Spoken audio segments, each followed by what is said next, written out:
not quite sure where to start, but when I was asked to speak, I was contemplating over and over in my head what type of speech I was going to write. But I decided not to write one at all because although it would be from the heart, it wouldn't be organic. And I want to keep this as authentic and organic as possible. If I say something that rubs you the wrong way, forgive me. But what I must say needs to be said. I was 19 years old when I first was in love, and I met this boy.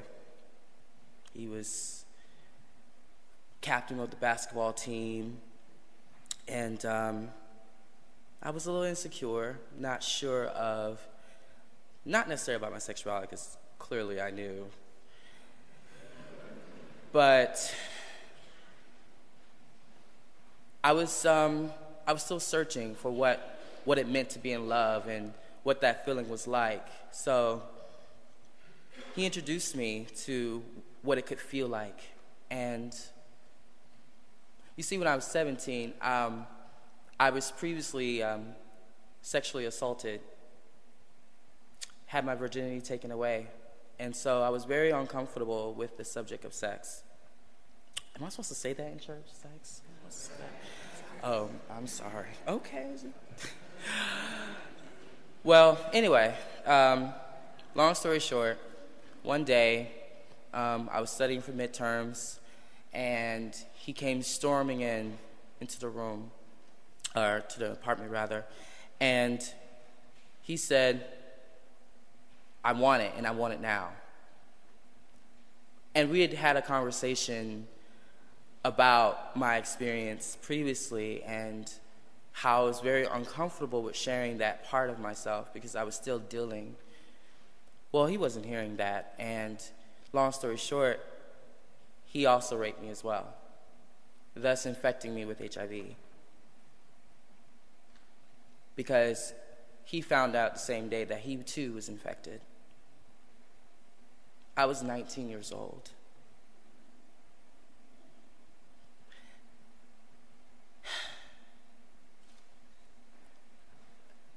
I guess what I'm trying to say is, it was 2004 when I found out. And like Jeff said, this situation has been going on for 27 years. And no change.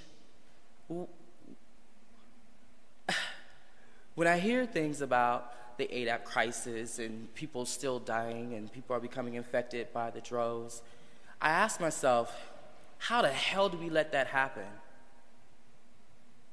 How do we get it to this point?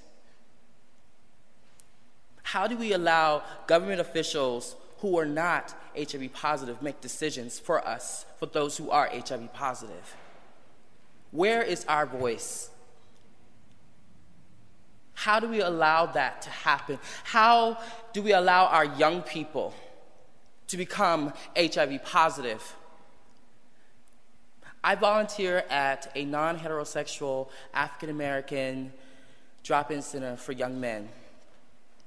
And during the time I have volunteered there, within the 4-year period, I've had at least 16 young men tell me that they were HIV positive.